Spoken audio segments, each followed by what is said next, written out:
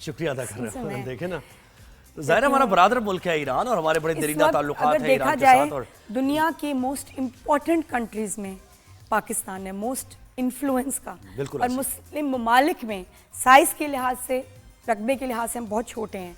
हमारे रिसोर्सेज, ये पैसे जो भी हिसाब किताब होता है उसमें हम बहुत छोटे हैं, लेकिन हमारी इज्जत देखें बिल्कुल, और दुनिया देखिए, भर में, ये बुनियादी दुनिया भर अखलाकी में इक़दार का तकाजा है। हमें और एज अ मुस्लिम, बिल्कुल, fighter मुस्लिम होने का भी nation- तकाजा है कि भाई जालिम की आप को बिल्कुल। कंडेम करें, मजलूम की हिमायत करें। ये तो बुनियादी इक़दार है। इस बदलते हुई दुनिया के साथ पाकिस्तान का इमेज बदल गया। बिल्कुल ऐसे ही। तो अब हम आगे बढ़ते हैं और ये जो ईरान और इसराइल का मामला आगे बढ़ता जा रहा है, एस्केलेट होता जा रहा है, ये इसमें यूएस भी, अब अगर आप कीनली जरा वॉच करें यूएस प्रेसिडेंट के बयान, तो लग रहा है कि ये किसी भी मौके पर यूएस की तरफ से कोई मामला हो जाएगा। अल्लाह ना करे ऐसा हो। तो इस पर हम मजीद जानेंगे। ब्रिगेडियर रिटायर्ड हारिस नवाज साहब ने हमें ज्वाइन किया है। हारिस साहब, कल से अब तक, गुड मॉर्निंग सर, कल से अब तक की जो पेशरफ्त हुई है उसमें ईरानी मंदूब का ये कहना कि इसराइल का हमला यूएस की सपोर्ट के बगैर नहीं हो सकता, दूसरी तरफ डोनाल्ड ट्रंप का ये कह देना कि आप ईरान के लोगों को कह रहे हैं कि खाली कर दें वो तेहरान को, क्योंकि कोई अटैक हो सकता हो, ईरान ने बहुत गलत किया। आप क्या फोर्सी कर रहे हैं? आपको क्या लग रहा है कि Trump is playing a very dirty role in this? देखें, बड़ी सिंपल सी बात है कि इजराइल सोच भी नहीं सकता ईरान पे हमला करने के लिए without the tacit approval of Americans.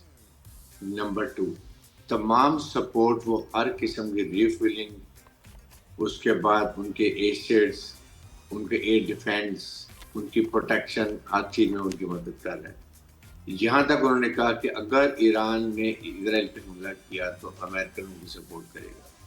लेकिन कल की जो डेवलपमेंट लग रही है, I think they have decided, ये जो है ना न्यूक्लियर एसिड्स का ये बहाना है। मैं आपको बताऊँ, ईरान न्यूक्लियर एसिड नहीं बना रहा। उन्होंने बड़ी, अब जब हर उनके न्यूक्लियर एसिड्स के ऊपर इंटरनेशनल एटॉमिक एनर्जी कमीशन के लोग तैनात हैं और वो उसको मॉनिटर कर रहे हैं, तो इधर एनी क्वेश्चन के वहाँ पर बना रहा हो। They want regime change. They want कि Iraq, Libya, Syria, Afghanistan, Yemen, Lebanon, Palestine वाला हाल वो करना चाहते हैं। ये एक इरिटेंट मुल्क रह गया था जो ऑयल रिच है, ये उस पर कब्जा करना चाहते हैं और इसलिए वो अपनी अब दोबारा रज़ा शाह पहलवी के बेटे को क्राउन प्रिंस ला के ये वहाँ बिठाना चाहते हैं और अपनी मर्जी की हुकूमत बना के, अपने जैसे इराक में किया है, लिबिया में किया है, वहाँ बैठ के ऑयल तमाम स्टेट्स को अवेल कर रहे हैं। That is what they want. But इसमें बिल्कुल ईरान को भी बहुत एहतियात करने की ज़रूरत है। किसी भी अमेरिकन एसेट्स जो मिडल ईस्ट में हैं, कहीं भी कोई हमला करने की ज़रूरत नहीं है। Then it will very difficult for Iran to survive करने के लिए। लेकिन सर नंबर कुछ चीजें 3, ना, कुछ चीजें तो इराक, कोलैटरल होती इजराइल- हैं। जैसे अब तेहरान जी। में जो उन्होंने बॉम्बिंग की है उसमें यूएस की काउंसलेट की बिल्डिंग के शीशे टूटे हैं, तो वो तो उसको भी एक्सक्यूज बना सकते हैं, रीजन उनको तो चाहिए बहाना, तो कुछ तो कोलैटरल में डैमेज होता ही है।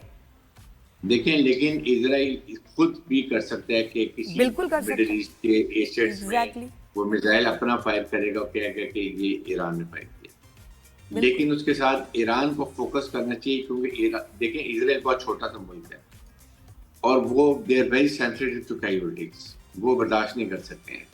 और ईरान बहुत बड़ा मुल्क है, पाकिस्तान से भी ज़्यादा रकबे में बड़ा मुल्क है और आबादी 9 करोड़ 10 करोड़ के करीब है। वहां पर इसराइल को नुकसान नहीं पहुंचा सकता इतने बड़े एरिया में। इसलिए अगर ये फोकस करता है सिर्फ इसराइल को तो इसराइल को बहुत नुकसान होगा। लेकिन अमेरिकन आर दे, मुझे ये लग रहा है कि जिस तरह प्रेसिडेंट ट्रम्प G7 का इजलास छोड़ के वॉर सिचुएशन रूम में चले गए हैं, मीन समथिंग इज कमिंग। और वो उन्होंने डिसाइड किया हुआ है कि वो इनके पास B-52 बॉम्बर्स हैं जिसमें 1.4 टन बॉम्ब्स के जो बंकर बस्टर्स होते हैं वो कैरी होते हैं। जी जी। और वो डीप जाके जितने भी अंडरग्राउंड इनके ये न्यूक्लियर साइट्स है उनको वो तबाह कर सकते हैं। एंड मुझे ये लगता है कि इस वक्त ब्रिटिश भी वहां पहुंच गए हैं जी। और सर देखिए मिडिल ईस्ट में अमेरिकी बहरी बेड़ा और उनकी रिफ्यूलिंग के लिए वो सारा जो जहाज है वो मूव कर दिया उन्होंने, तो ये तो क्लियर इंडिकेशन है। लेकिन सर आप जो रिजीम चेंज की बात कर रहे थे, तो ईरान तो अकेले तो नहीं लड़ सकता इससे, ये तो हम सब जानते हैं, ज़ाहिर जज्बा तो है उनके अंदर, लेकिन यूएस अगर सपोर्ट करेगा और यूरोप सपोर्ट करेगा तो ईरान अकेले नहीं लड़ सकता। तो इस तरफ कौन है ईरान का साथ देने वाला, मुझे बताएं ना। देखिए अफसोस की बात यही है ना कि आपके इस्लामिक ममालिक 57 है। क्या अभी तक ओआईसी का इजलास हुआ? नहीं। क्या ओआईसी ने बड़ा स्ट्रॉन्ग रेजोल्यूशन पास किया कि अगर इजराइल जंग डीएस्केलेशन नहीं करता तो तमाम इस्लामिक ममालिक इजराइल से ताल्लुक खत्म कर देंगे, उसकी प्रोडक्ट का बाइकआउट कर देंगे, इकोनॉमिक सैंक्शन लगा देंगे, कहीं तो कुछ करेंगे। एक एक करके इजराइल सबको खा जाएगा। ये नहीं समझ रहे मिडिल ईस्टर्न कंट्रीज, ये हर एक अपने आप को शुतुरमुर्ग की तरह रेत पे सर डाल के बैठे हुए, शायद हम बचेंगे कि हमारा मामला नहीं, हमारी जंग नहीं है, हम क्यों इसमें पड़े। यस, पूरा इजराइल, ग्रेटर इजराइल में हाफ ऑफ सऊदी अरब शामिल है, आप इसे देखें। जी जी बिल्कुल बिल्कुल ऐसे ही, बिल्कुल ऐसे। मुझे लग रहा है कि ट्रम्प ने तो ये जो आया था ना ट्रेड विजिट पे, सबको कहा होगा कि तुम ना पढ़ना इस चक्कर में, हाँ तुम you are safe, every country thinks ये जो साथ नहीं दे रहे कि they are safe, they are exempted, और वो नहीं है। बेवकूफी है सबसे बड़ी ये समझना। They are safe only for some time. उसके बाद इनकी बारी आनी है। बेशक। और पाकिस्तान के लिए भी सबसे बड़ा खतरा है, जैसे Iran is a front country, इसके बाद एक ही दुनिया में वाहिद कंट्री है जो कि न्यूक्लियर है। और आपने इंडिया ने देखा है रॉ ने किस तरीके से प्रोपेगेंडा फेक न्यूज पे चलाया हुआ है। कभी कह रहे हैं पाकिस्तान ने ईरान को कह दिया कि अगर ईरान पे न्यूक्लियर अटैक हुआ तो पाकिस्तान इजराइल पे न्यूक्लियर अटैक करेगा। उनकी आर्टिफिशियल इंटेलिजेंस की, उनके जनरल की जी बिल्कुल ऐसे ही है। वो पाकिस्तान को चाह रहे हैं कि उसके अंदर एग्जैक्टली सो दे वांट के पाकिस्तान को भी। और ये आपको बताऊं कि जो इंडिया ने अटैक किया था पाकिस्तान पे, ये ईरान और इंडिया का next with the support of American. वो तो पाकिस्तान की मुसल्लह अफवाज ने, chief of staff field marshal Munir ने जिस पेशा वराना तरीके से उस अटैक को रिपल्स के, न बल्कि उनको दाग से चबा दिए, पूरी कौम खड़ी हो गई। और इंडिया की फौज अनट्रेन्ड अनप्रोफेशनल को हमने सॉर्ट आउट करके रख दिया।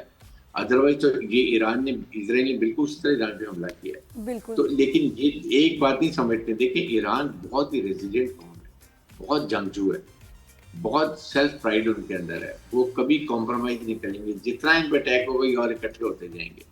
और ये रिजीम चेंज करते हैं ये भी सोच नहीं सकते। लेकिन आपने देखा सर मुझे एक चीज मुझे बता दें, हमारा मौक़िफ़ क्या होगा? हमारे आम आदमी ये जानना चाहते हैं। पाकिस्तान इखलाकी, सियासी, सिफारती हिमायत इरान की जारी रखे हुए, ऑफिशियल हमारा मौक़िफ़ यही है और यही होना चाहिए। That's more than enough. Pakistan खुल के ईरान की इखलाकी, सिफारती जो कुछ सपोर्ट कर सकता है कर रहा है।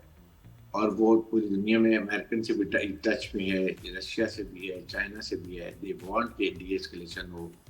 Pakistan this is what maximum can do. और उसमें या यूनाइटेड नेशन में वहाँ खुल के बात कर रहा है और ईरानी रियलाइज भी कर रहे हैं। ईरानी को अब समझ आ गई है कि इनका दुश्मन कौन था और दोस्त कौन है। इंडिया ने कैसे, बिल्कुल इंडिया के मामले में ये ना कंफ्यूज थे थोड़ा, क्योंकि ट्रेड रिलेशंस बड़े स्ट्रांग हैं, वो कभी तारीफ करते हैं कभी नहीं करते, तो वो कंफ्यूजिंग थी। हमारी सपोर्ट भी इनके लिए वाज लिटिल कंफ्यूजिंग। वो चाबहार की बंदरगाह भी वो तो कंफ्यूजिंग भी क्या, उन्होंने उनकी बड़ी सपोर्ट की है, वो हमारे गवादर सी पैक के लिए। और अब उनकी पार्लियामेंट में तशक्कुर पाकिस्तान के नारे हैं, तो वाकई समझ आ गया, क्लियर हो गई हैं बातें कौन किसका दुश्मन है। जो इंडिया ने चाबहार में एक रॉ का नेटवर्क बनाया जो बीएलए को ट्रेन कर रहे थे, वहीं पर उन्होंने मुसाद को बुलाया। उसके बाद वहाँ उन्होंने ये बहुत बड़ा जाल फैलाया ईरान के अंदर, और जितने उनके जनरल मारे गए हैं, साइंटिस्ट मारे गए हैं, ये उन्होंने वहाँ नेटवर्क बना के पूरी इंफॉर्मेशन लेके पिन पॉइंट करके वहीं से ड्रोन उड़ा के उनको मारे। आप ये देखें, जी और ये अब ईरान को समझ आई, अब उन्होंने उनको पकड़ना शुरू कर दिया। नहीं, और ये ये भारत के IBC थ्रू की आए बात- हैं, ये सब भारत के थ्रू, ये जो बिजनेस चल रहे हैं ना सारे, ये वहां से आए हैं। और ठीक है, तो ये एक इनेक्शन है। अब ये प्राइम मिनिस्टर जो है अभी कब्रस गया हुआ था, आपको पता है, साइप्रस गया हुआ था। वहां जाके उसने कहा है, ये बात की है ये ईरानियन प्राइम मिनिस्टर ने कि जी अब सारे मिडिल ईस्ट को पता चल गया कि जी ये किस तरीके से इसने ईरान के खिलाफ काम किया है, और अब हमारा जितना बिजनेस है वो मिडिल ईस्ट का खराब होगा, हमें किसी तरीके से बचाएं। तो सर लेकिन ये अब कंप्लीट मिडिल ईस्ट को पता चल गया व्हाट इंडिया हैज प्लेड दोगली पॉलिसी। अभी भी वक्त है, मैं कहता हूँ कि इमीडिएट इस्लामिक मालिक खड़े हो जाएं तो ईरान बच सकता है, otherwise American are not ready. और इसमें सर ये भी है ना कि इसमें डर इस तरह भी कोई डरने वाली बात नहीं, क्योंकि देखिए रशिया और यूएस चाइना तो मतलब सपोर्ट कर ही रहे हैं ना, और वो इस ब्लॉक को बचाएंगे। चाइना ये नहीं चाहेगा कि इस ब्लॉक में कोई मुल्क इतना कमजोर हो जाए या यूएस की बेस बन जाए, जैसे इराक बन गया था और दीगर शाम वगैरह। आपको लग रहा है कि अभी आने वाले दिनों में रशिया और चाइना वाकई will jump into this war? देखिए, रशिया तो फुल सपोर्ट कर रहा है, क्योंकि रशिया इजराइल ईरान को बहुत सपोर्ट पहले भी करता है, ताकि ये उसकी सॉफ्ट वैली है, उसको बहुत उसके अपने साख को नुकसान पहुंचेगा अगर ईरान को नुकसान पहुंचता है। चाइना भी पूरा जोर लगा रहा है, लेकिन मेरे ख्याल में बेसिकली बात ये है कि ये रीजन में ईरान, चाइना, पाकिस्तान और मिडल ईस्ट इस्लामिक कंट्री दुश्मन कैसे एक हो जाते हैं? देखो दुश्मन कैसे एक हो जाते हैं जोहेब। यूरोपीय यूनियन बन गई, जो देखें। दोस्त हैं जिन्होंने कुछ किया भी नहीं है, उनको कितना सोचना पड़ रहा है और किस तरह छुपे हुए हैं कि भी एक नहीं होना, हालांकि नुकसान सब उनका ही है। कितनी ये अजीब बात है collective वीर loss साहब, बड़े अफसोस की बात है। वैसे आप इस जंग को कितना अर्सा देखते ये हैं, हाँ, लिंगर बड़ा ऑन important करते हुए? point है कि you think it will last survive कर सकता है Iran? Weeks, months, I think years? 2 हफ्ते के अंदर whatever is that come, I think Iran को immediately रशियन को कहना चाहिए कि initiate dialogue, we are ready to de-escalate, we are ready to talk अपने मुल्क को बचाने के लिए। for the timing इनको इसको बात को मान लेना चाहिए, जी बजाय इसके कि और ज़्यादा नुकसान करें। ये जो उनके अज़ाइम है वो पूरे करें।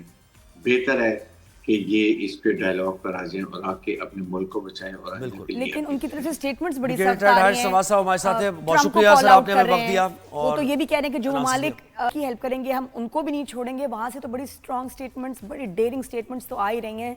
सुभान अल्लाह। बिल्कुल। Thank अच्छा you, देखिए, ब्रिगेडियर साहब, ये बहुत हम जो कहते हैं ना, हमने कल भी जो एक मैसेज भी रिकॉर्ड कराया था कि थर्ड वर्ल्ड वॉर की तरफ दुनिया बढ़ रही है, बढ़ सकती है, और इसी तरीके से बढ़ गई, मुल्क आ गई। आहिस्ता आहिस्ता शामिल होते गए। जैसे सेकेंड वर्ल्ड वॉर में जी। यूएस शामिल हो गया, पर हमला हो गया, और फिर यूएस ने जो हिरोशिमा नागासाकी पे बॉम्ब गिराए, अच्छा वो बेबी बॉम्ब थे, उनको कहा जाता है वो बेबी बॉम्ब थे, और उन्होंने इतना हिरोशिमा नागासाकी को नुकसान पहुंचाया देखें। कि मैसिव और दुनिया पुलिस कौन सा याद मुल्क करती बना है। हुआ है जिसको जो कह रहा है कि जी न्यूक्लियर प्रोग्राम ये आप लोग खत्म करो, वो बिल्कुल। जिसने ये वाहिद दुनिया का मुल्क है जिसने खुद न्यूक्लियर बिल्कुल। आर्म का इस्तेमाल किया तो है। मुमकिन अल्लाह ना जापान। करे ऐसा हो, अगर कोई न्यूक्लियर अटैक, यानी अल्लाह ना करे ऐसा हो, अगर कोई होता है न्यूक्लियर अटैक, तो कितना नुकसान, कितना सिवियर हो सकता है ये, और इस मिडिल ईस्ट के लिए, एशिया के लिए कितना नुकसानदेह है, और सफा हस्ती से मिट जाएंगे बहुत से मुल्क तो ऐसे हैं। तो जरा देखिए इसकी इंटेंसिटी क्या होती है। न्यूक्लियर बॉम्ब से मुतालिक हमने कुछ बनाया और हिस्ट्री जी, भी जी। उसको ज़रा इसकी कवर किया। तबाहकारियां जी, देखिए। तबाहकारियां क्या देखिए। कर एक सकता ब्रेक है भी लेना न्यूक्लियर हमने, आर्म? ब्रेक के बाद हम वापस आएंगे।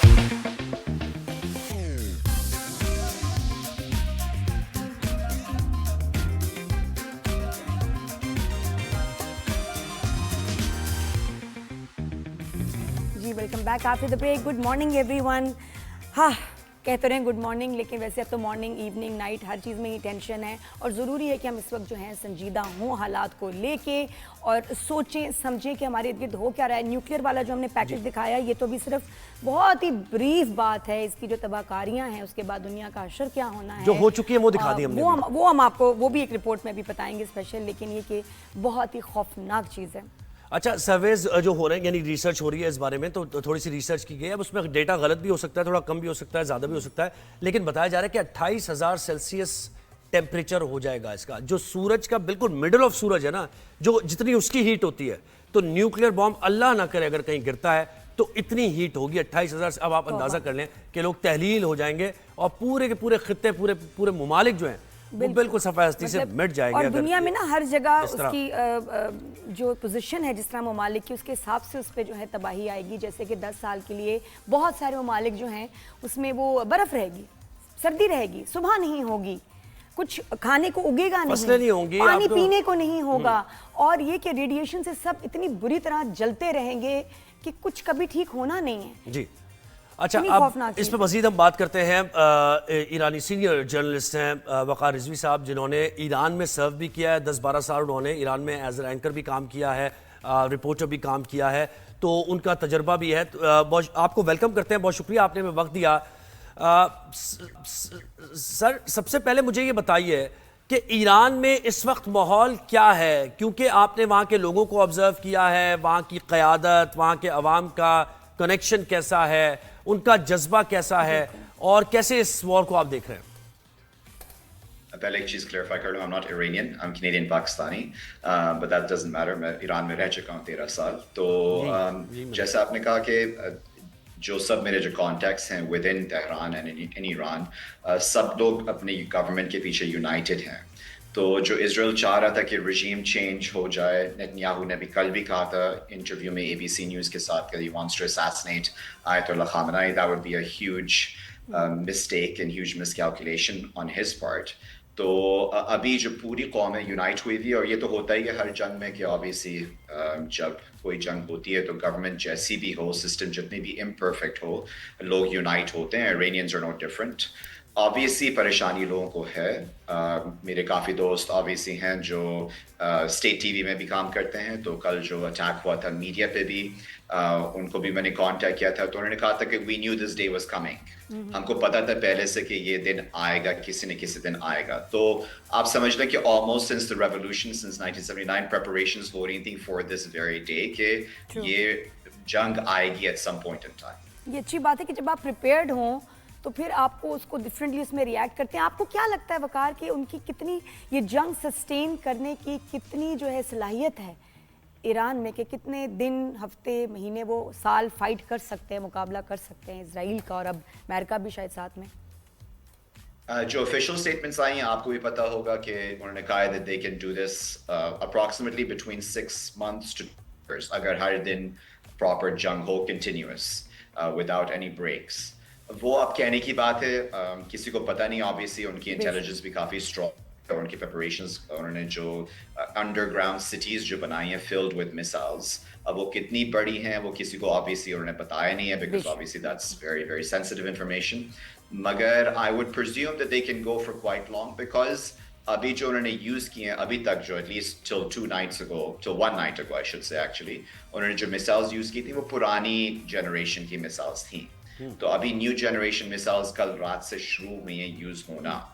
तो और उसमें क्या डिफरेंस है वकार, ये जो न्यू जनरेशन वाले हैं, ये न्यू जनरेशन वाले मिसाइल्स, ये इसमें क्या डिफरेंस है, और ये कितने ताकतवर हैं? वो ये कैसे हाइपरसोनिक, damage करते हैं? I mean I'm not a huge military expert, but hypersonic missiles हैं ये। तो हाइपरसोनिक में आपने देखा भी होगा, कुछ वीडियोस आई थी हाइफा और टेल अवीव से, कि आप देखते हैं कि एक मिसाइल जो गिर रहा है वो एक स्पीड से गिर रहा है, या आयरन डोम उसको कैच कर सक रहा है। हाइपरसोनिक मिसाइल्स जो होती हैं कि जॉर्डेनियंस को आपको पता है कि उन्होंने पहले से कहा हुआ था कि कोई भी मिसाइल हमारे टेरिटोरी एयर स्पेस में एंटर होगी तो we will shoot it down.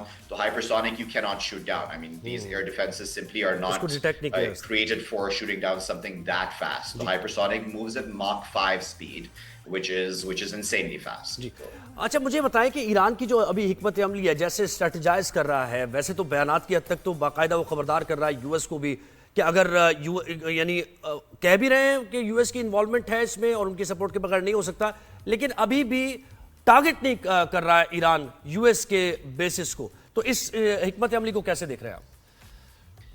देखिए, यूएस बेसिस, सच बात यह है कि उन ममालिक में हैं जहाँ पे ईरान नहीं चाहता कि उन ममालिक से भी राब्ता ख़राब हो।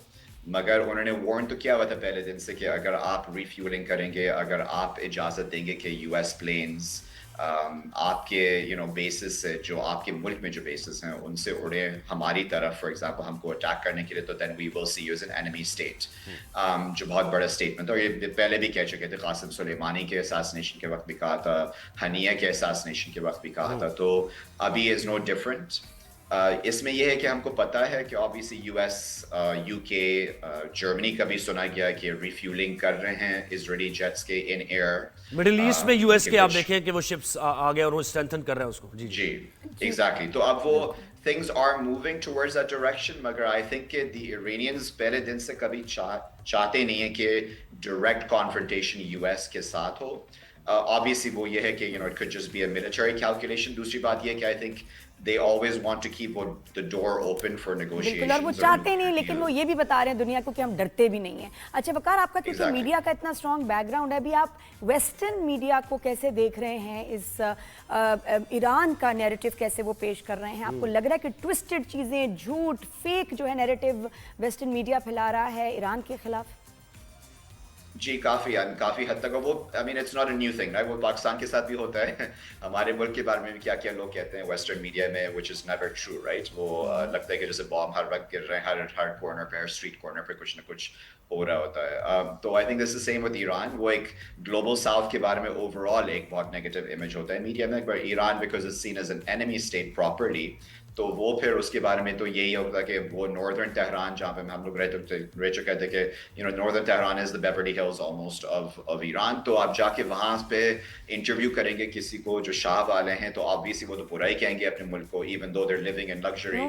और आप जब जाएंगे तस्वीरें लेने के लिए, आप साउथ तेहरान जाएंगे टू द पोरेस्ट एरियाज, वो दिखलाएंगे कि सबसे पोर एरिया दिखलाएंगे और सबसे बुरी ओपिनियंस दिखलाएंगे कहीं और। तो you're not giving the correct image, and plus Tehran is not all of Iran. Now Tehran is only one city in Iran. तो वो इन लोगों की illogical एक वो parachute journalism जो हम लोग कहते हैं ना, बाहर से भेज के किसी को, और ये बता रहे हैं कि जी एस्केलेशन ईरान की वजह से हो रही है, जो इजराइल वो कह रहे हैं कि ईरान अटैक कर रहा है सिविलियंस को, और रिपोर्टिंग इस तरह हो रही है, उनकी हेडलाइंस चल रही है कि ईरान सिविलियंस को अटैक कर रहा है और इसराइल उनकी मिलिट्री इंस्टॉलेशंस को कर रहा है। तो ये आप देखिए इस तरह की it's very funny, right? वो कहते हैं ना कि Hamas, I mean I'm not either a fan or an enemy of Hamas, पर मैं कह रहा हूँ कि हमास के बारे में एक्यूजेशन ये है कि आप सिविलियंस को ह्यूमन शील्ड्स की तरह यूज करते हैं। तो ठीक है, अगर हमास के बारे में ये एक्यूजेशन है, तो आपने अपने सब मिलिट्री इंस्टॉलेशंस, मैं इजरायलियों की बात कर रहा हूँ, आपने सब you put all your military installations in the middle of Tel Aviv residential areas में। तो फिर ऑब्वियसली जब वो हिट होगा, तो obviously unfortunately is just the reality of the world. मुझे इस पर आप बताएं कि आपका एनालिसिस क्या है? ये जो यूएस प्रेसिडेंट ने कहा है कि तेहरान से लोग निकल जाएं, और फिर उन्होंने कहा कि ईरान को हमने कहा था कि वो अग्रीमेंट कर लें, उन्होंने ये अग्रीमेंट ना करके बहुत बड़ी गलती की है। तो ये क्या इंडिकेट कर रहे हैं, क्या मैसेज दे रहे हैं वो ईरान में? I mean, डोनाल्ड ट्रम्प थोड़ा सा तो अनहिंज्ड हैं। उनका हमको पता है कि वो इमोशनल ट्वीटिंग करते हैं, इमोशनल सोशल मीडिया पोस्ट लगाते हैं विदाउट इवन कंसल्टिंग अपने प्रॉब्लली मिलिट्री एडवाइजर से कंसल्ट भी नहीं किया होगा वो पोस्ट लगा के। But nevertheless of course nervousness create किया है उसने। बट आई थिंक द ईरानी कौम ओवरऑल बहुत ही स्ट्रॉन्ग है। जैसे मैंने कहा कि काफ़ी जो जिन लोगों से मैंने बात किया, उन्होंने कहा कि हम नहीं जाएंगे कहीं पे, we're ready for this, we're mentally prepared for this as well, जो भी हो। Obviously वो कहना आसान है in theory, practically जो होता है ज़मीन पे on the ground। अच्छा, और ये जो हम भी ये बात कर रहे हैं अपने प्लेटफॉर्म से कि जितने भी हमारे मिडिल ईस्ट के जो मुस्लिम कंट्रीज हैं वो यूनाइट हो जाएं, और फिर वो जो एक रेजोल्यूशन जॉइंट कम्युनिके आया है अभी 21 ममालिक ने कंडेम किया है इसराइल को, इससे बढ़ के कुछ हो पाएगा? कंडेम ही हो रहा है, इससे बढ़ के कुछ हो पाएगा? जी आई थिंक रियल पॉलिटिक आती है ना इसमें। फिर वो है कि रियलिटीज ये होती हैं कि आपके अलायंसेस क्या हैं, आपको वेपन्स कहाँ से मिल रहे हैं, दीज आर ओपन क्वेश्चंस। हम सब जानते हैं वेपन्स कहाँ से मिल रहे हैं, डील्स कहाँ पे हैं, इन्वेस्टमेंट्स कहाँ पे हैं।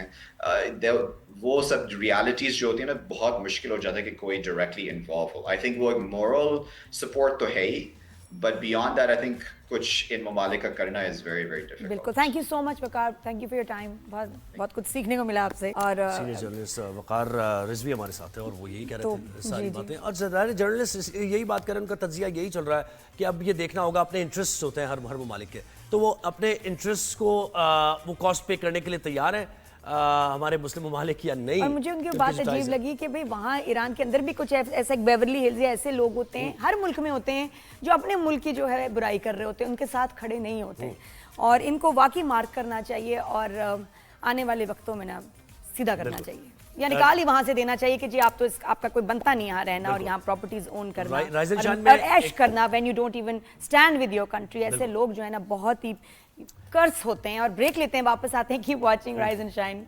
Good morning.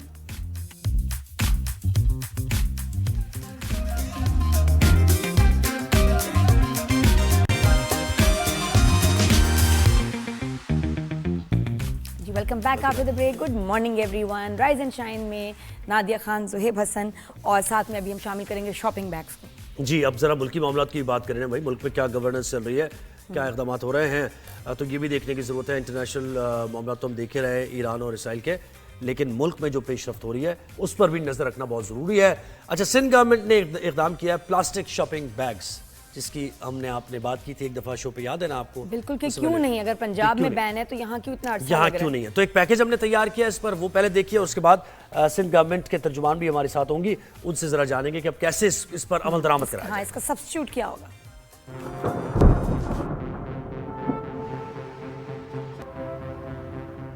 माहौलियाती तहफ़्फ़ुज़ की जानिब से सिंध हुकूमत का तारीखी कदम, सूबे में प्लास्टिक शॉपिंग बैग्स पर मुकम्मल पाबंदी का ऐलान। ये पाबंदी ब्लैक कलर और रिसाइकलिंग प्लास्टिक बैग्स पर भी लागू होगी। काबीना इजलास में महकमे माहौलियात सिंध की सिफारिश पर मुत्तफ़क़ा तौर पर इस फैसले की मंजूरी दी गई। शहरियों ने हुकूमत के माहौल दोस्त इक़दाम को सराहा। हमारी तो ये रोजी रोटी है, मगर अगर गवर्नमेंट अगर इस तरीके का कोई उठाती है मामला तो फिर हम उसको फॉलो करेंगे। रोजी रोटी तो कमानी है ना, बच्चों को खिलाना, पेट तो पालना है। पाबंदी तो लगा दिया मेरा भाई, शापर के बगैर तो काम भी नहीं होते, तो अवाम ये सामान हाथ में ले जाएगा क्या? सेक्रेटरी माहौलियात आगा शाहनवाज खान का कहना है कि सिंध हुकूमत ने ये फैसला आइंदा नस्लों को एक महफूज, सरसब्ज और साफ माहौल देने के लिए किया है। खिलाफ वर्जी की सूरत में सख्त कार्रवाई की जाएगी। क्या बात है, माहौलियात के लिए तो बड़ा अच्छा ये कदम है, लेकिन इसके साथ साथ इस पर अमल दरामद कैसे होगा? जैसे आपने वो शॉर्ट्स भी देखे लोगों के, पाबंदी तो लगा दी है, बहुत से लोगों के रोजगार भी जुड़े हुए हैं, फिर लोग शॉपिंग बैग में ही लेके जाते हैं ना चीजें, तो उसका अल्टरनेटिव। कितने लोग हैं जिनके लिए क्लाइमेट, ये चीजें मैटर ही नहीं करती उनको, वो अच्छा, और उनको ये भी नहीं पता, एक्सपोजर भी नहीं है कि दुनिया में चल रहे हैं प्लास्टिक बैग के बगैर भी सारे कारोबार चल रहे हैं। तो अगर वो चल सकते हैं, या पहले हमारे प्लास्टिक बैग दुनिया में आने से पहले, हमारे मुल्क में आने से पहले कैसे होता था, कैसे चलता तब कैसे हम घर में सब्जियां लेके जाते थे, तब कैसे सामान जाता था, इसके सब्स्टिट्यूट भी मौजूद है। तो प्लीज मास लेवल पे कैंपेन करें इन सिंध के, इनको एजुकेट करें पहले कि प्लास्टिक के अलावा भी इट इज पॉसिबल, वो क्या ऑप्शन है। सब्स्टिट्यूट है तो है, लेकिन उसको अवेलेबल कैसे करा जाएगा? हमें ज्वाइन किया सुमेता अफजाल साहबा ने, जो कि तर्जुमान सिंध हुकूमत है। सुमेता साहब, बहुत शुक्रिया, आपने वक्त दिया। ये बहुत अच्छा आपने कदम है माहौलियात के तहफ़्फ़ुज़ के लिए, हर हवाले से अगर बात की जाए ज़बरदस्त है, लेकिन इस पर अमल दरामद कैसे हो पाएगा? कोई आपने इसकी हिकमत अमली बनाई है? बताइए हमें जरा।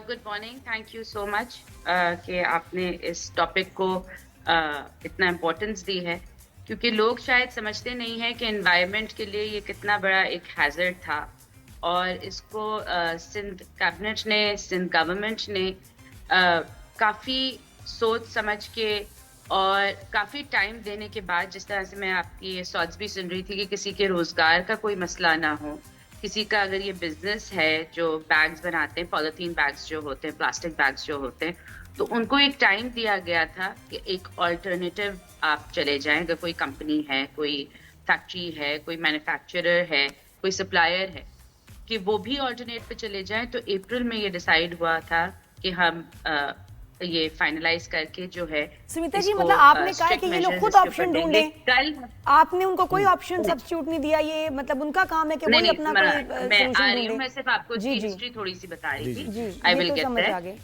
ऑल्टरनेटिव है, ऑल्टरनेटिव पहले भी था, ऑल्टरनेटिव जो है वो बार बार सिंध गवर्नमेंट की जानिब से आगाह भी किया गया, अवेयरनेस भी की गई। ये पूरा एक कैंपेन जो है वो लॉन्च हुआ, जिसमें आपको पता है बहुत सारी जो हमारी वो है, मैं आपको बड़ी ग्रोसरी स्टोर्स बताऊं जिन्होंने हमारे साथ ताउन भी किया है, और भी बहुत सारे जो आप मॉल्स में भी जाते हैं, अब people have switch to paper bags, paper bags हो गए, जूट बैग्स हो गए। नहीं, बड़ी ग्रोसरी स्टोर जो नादिया का वो ये कि बड़ी ग्रोसरी स्टोर्स तो कर सकती है अरेंज, पेपर बैग्स अरेंज कर सकती है वो, यार उनकी सेल भी बहुत ज्यादा है, उनको ऑर्डर देने हैं, वेंडर दे देगा। लेकिन ये वो वेंडर कहां से आएगा? और वो जो शॉपिंग बैग्स की दुकानें छोटी बड़ी आप देखते हैं, जोड़िया बाजार वाले, फ्रूट वाले, एग्जिस्टिंग फैक्ट्रीज और जो ऑलरेडी एग्जिस्टिंग मैन्युफैक्चरर्स और सप्लायर्स थे, उनको आपने इनफ टाइम दिया था कि वो अल्टरनेटिव पे जा सके। जो बायोडिग्रेडेबल प्लास्टिक होता है, जो बायोडिग्रेडेबल, जिस तरह अभी ईद के ऊपर आपके जो वो बैग्स थे वो बायोडिग्रेडेबल मटेरियल से बने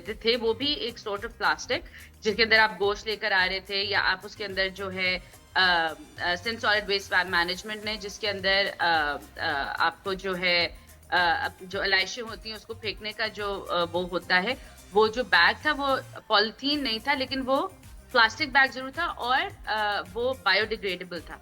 हमने इस प्लास्टिक से हटने का जो मेन रीजन है वो ये है कि इट टेक्स 100 नहीं hundreds of years कि ये डिग्रेड उसमें वो करे। वो ये तो बैग्स हमारे तक पास पहुंचाएंगे, ये तो बहुत अच्छा कदम है, इसमें तो कोई दो राय है ही नहीं। हाँ। अच्छा, मैं अगर क्योंकि दुकानदार हूँ ना, सब्जी वाली हूँ, तो मुझे यही होगा कि यार मेरे पास ये बैग है, मैं वो बैग कहाँ से लेके आऊँ, कैसे मिलेंगे, कितने के होंगे, क्या ज्यादा महंगे होंगे? आपको याद होगा कि पहले भी हम लोग जूट के बैग्स यूज किया करते थे। वो एक जूट बैग होता था, हम प्लास्टिक में अपना सौदा या अपनी वेजिटेबल्स और ये सारी चीजें वो नहीं लाते थे, एक जूट बैग होता था। अभी भी आप देखिए कि बहुत सारी जगह पे आपको कपड़े का बैग भी अवेलेबल है। और अब आप जब ये बैन इम्पोज हो गया है, क्रैकडाउन शुरू हो गया है, 15 जून इसकी आखिरी डेट थी, व्हिच वाज यस्टरडे, आप देखेंगे कि लोग ऑल्टरनेटिव्स की तरफ, जब उनको प्लास्टिक, अभी भी आप देखें बहुत सारी जगह पे आप जाते हैं, वो आपसे पूछते थे, क्योंकि ये भी एक डिस्करेजिंग करने का तरीका था कि आप क्या बैग परचेज करेंगे, तो आप एक्स्ट्रा मनी के लिए शायद परचेज नहीं करते थे, तभी आप अपने घर से एक ऑल्टरनेटिव लेकर जाते। अच्छा, वैसे इसको आपका सर्वे होगा कि पूरी मार्केट्स खत्म हो जाएंगी, इससे आपका सर्वे होगा। अच्छा देखिए, सवालात का मकसद ये नहीं है, हमने तो पहले कह दिया कि इसमें कोई दो राय नहीं है कि बहुत ही बेहतरीन पूछ रहे पूरी मार्केट लेकिन खत्म हो जाएंगी शॉपिंग में। लेकिन इम्प्लीमेंट कैसे? अच्छा, फिर इसके अलावा जो प्लास्टिक यूज कर रहे हैं, मुझे ये दुकानों और ये मंडियों पे ही है कि यहाँ से बड़ी मुश्किल से खत्म होगा, तो आप कैसे एक्शन लेंगी अगर हम किसी को देख रहे हैं कि प्लास्टिक ही वो यूज कर रहे हैं? तो देखिए, एक तो नंबर सजा क्या है? इसकी मैन्युफैक्चरिंग और सप्लाई को सबसे पहले आपने रोकना है, जिसके लिए आपने ऑलरेडी रूल्स बना दिए हैं कि इसकी मैन्युफैक्चरिंग, सप्लाई और डिस्ट्रीब्यूशन खत्म हो जानी चाहिए, और उन फैक्ट्रीज को अब ऑल्टरनेटिव उस पे जाना चाहिए, और उन फैक्ट्रीज को और उन सप्लायर्स को एम्पल टाइम दे दिया, इनफ टाइम दे दिया कि वो ऑल्टरनेट के ऊपर किया क्या जाएगा? टाइम मिल गया, ये भी क्लियर, अब एक्शन क्या है? और आपने ये, मैं आपको बोल रही थी कि इसी के ऊपर आपने ये किया है कि इन मैन्युफैक्चरर, सप्लायर्स और इनको अब हमने डेडलाइन जो है वो खत्म हो गई है, और आपकी पुलिस और आपकी इंतजामिया जो है वो एक्शन लेगी उनके खिलाफ फाइन्स के तहत, कि अगर कोई भी ये सप्लाई कर रहा होगा तो उसके ऊपर फाइन्स वो होगा, और इसके ऊपर जीरो टॉलरेंस है, जीरो लीनियंसी है। ये जो पूरी प्रोडक्शन चेन जो मुतासिर होगी, पूरी प्रोडक्शन चेन जो मुतासिर होगी, रॉ मटेरियल से लेके ट्रांसपोर्टेशन और फिर उसकी प्रोसेसिंग और ये वो, इस प्रोडक्शन चेंज में जो बेरोजगार होंगे लोग, या फिर उनके लिए कोई प्लान है आपका? यानी कि इस पर भी सोचा? इसीलिए आपको इनफ टाइम दिया गया था कि आप इसको बेहतर कर लें। आप पॉलिथीन की जगह फैक्ट्री, जब कोई फैक्ट्री चल रही होती है, आपको और मुझे भी पता है कि कुछ थोड़े बहुत चेंजेस की उनके अंदर भी गुंजाइश होती है। ऑब्वियसली एक बिजनेस को बंद ना करें किसी की रोजी के ऊपर, किसी के उसके ऊपर, तो और जब ये उसको जो है, बात सही है सुमिता जी, आप सही कह रही हैं कि ना ये बनेंगे ना ये मार्केट में आएंगे, कि वो अपने ऑल्टरनेटिव प्लान्स कर लें। और अगर कोई लेके जा रहा है अपना सामान शॉपिंग बैग में, और जैसे आपकी टीम्स बनी है, तो उसके खिलाफ भी कार्रवाई होगी, या वो कहेगा कि मैंने तो यहाँ से लिया, अवेलेबल था यहाँ? अभी मेनली जहां तक वो है वो सप्लायर्स, मैन्युफैक्चरर पे है, ताकि एंड कंज्यूमर तक जो है वो ये चीज ना पहुंचे। सब्जी के स्टॉल्स हैं, ये भी अभी नहीं है, सब्जी के स्टॉल्स वगैरह, पब्लिक अवेयरनेस के थ्रू हम आवाम से भी ये अपील कर रहे हैं कि वो खुद इस चीज को डिस्करेज करें, प्लास्टिक बैग्स ना यूज, पॉलिथीन प्लास्टिक बैग्स ना यूज करें, और इसको आगे, अभी तो ये सिर्फ प्लास्टिक शॉपिंग बैग्स पर है, आगे और भी बहुत सारी ऐसी प्लास्टिक के बैग्स होते हैं जो अभी बहुत सारी चीजों में, जिस तरह ब्रेड का जो पैक है वो ऑब्वियसली वो होता है, मिल्क जो है वो छोटी थैली में आता है, तो आगे जाके हम इसके ऊपर भी काम करेंगे। तो छोटे ग्रोसरी स्टोर्स हैं, छोटी जो दुकानें, मोहल्ले की दुकानें हैं, सब्जी की दुकानें, स्टॉल्स हैं, तो इन पे अभी फाइन वगैरह तो की तो बात नहीं आई है, या फिर आपकी टीम्स यहाँ भी छापे? नहीं जी, फाइन्स की बात है। गवर्नमेंट ऑफ सिंध ने ये बोला है कि मैन्युफैक्चरर, सप्लायर्स और डिस्ट्रीब्यूटर तो वही हुआ ना जो दुकान वाला हुआ, या वो, उनको डिस्करेज किया गया है कि आप ये ना यूज करें, कि अगर आप यूज करेंगे और एंड कंज्यूमर तक वो करेंगे, पहुंचाएंगे डिस्ट्रीब्यूशन में, तो फिर उसके ऊपर फाइन्स होंगे। Very good. और ये बाकी और बड़ी चीजें हैं सुनीता जी, आप सोचें लॉन के सूट हजारों लाखों जाते हैं, कोई जरूरत नहीं है, लेकिन उसको फिर भी प्लास्टिक में पैक किया जाता है। प्लास्टिक के अंदर जी, बिल्कुल। प्लास्टिक, हर चीज में प्लास्टिक। अच्छा, ये जो कोरियर्स आ रहे हैं, कोरियर्स में कितने ये प्लास्टिक यूज हो रहे हैं, जो भी घर में डिलीवरी होती है, फजूल बिल्कुल हो रहे हैं, है ना, ये सब चीजों। अच्छा, वैसे मुझे बताएं, सिंध गवर्नमेंट, ये तो हो गया, आप इसका निफाज भी कर देंगे और आपने कहा कि ऑल्टरनेट उस पर जाएं।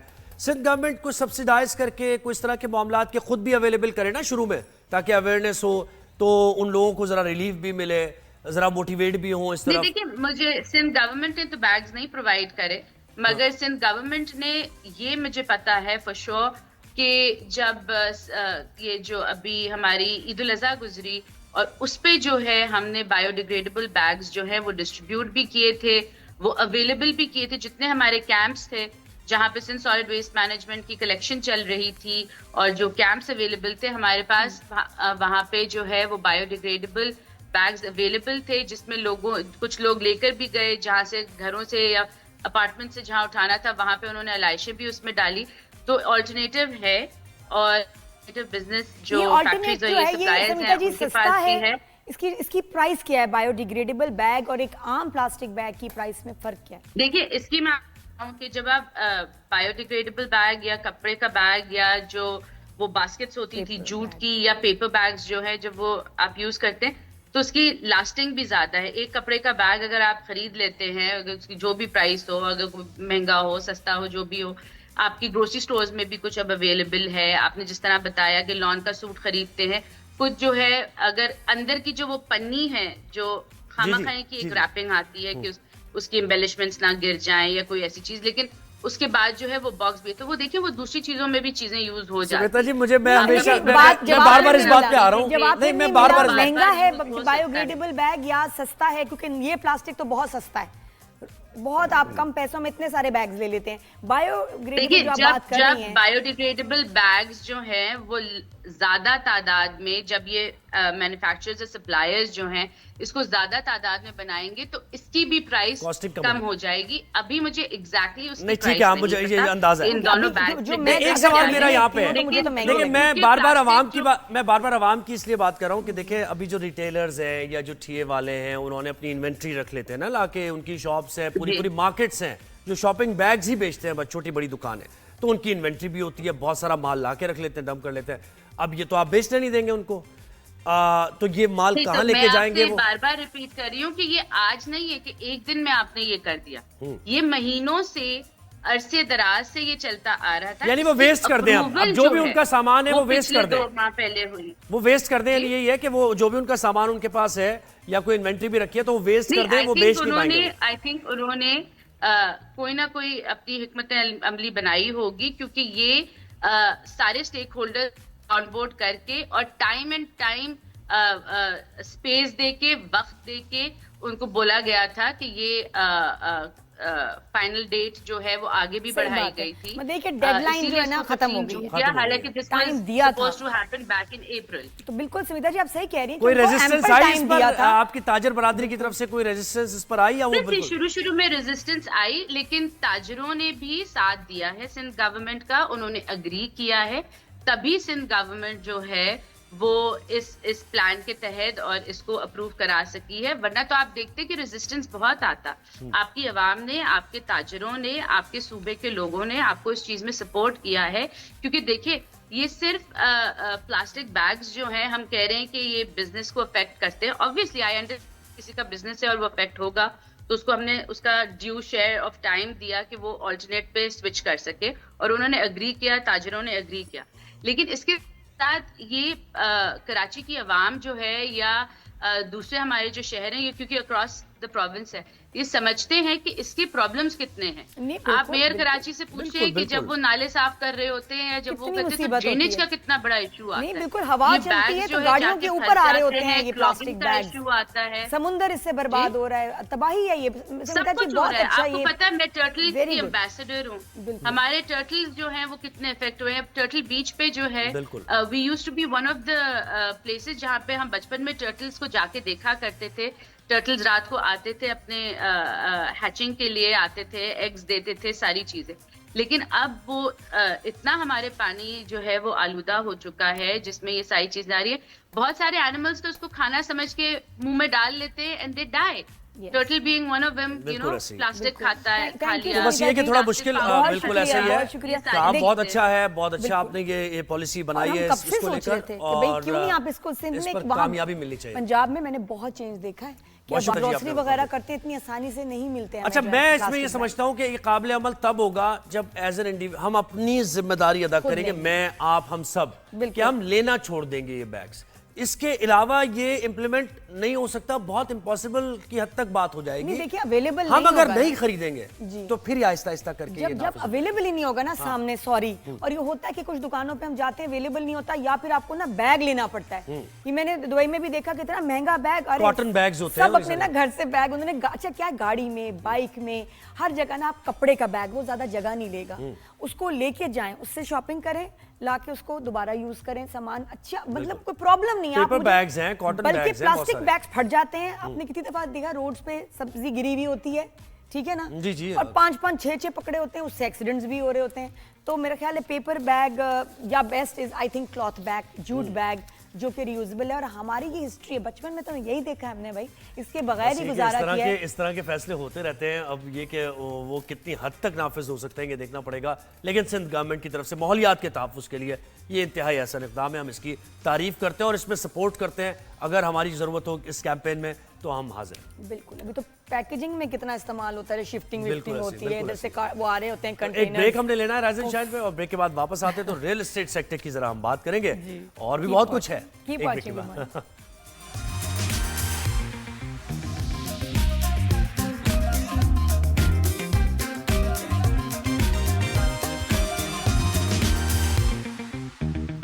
जी welcome back after the break, good morning everyone. और ये देखिए हमारा जरा वही सेटअप है, बस थोड़ा आपका कितना मजे का setup। हमने आपका ना नजरिया बदल दिया है वहीं।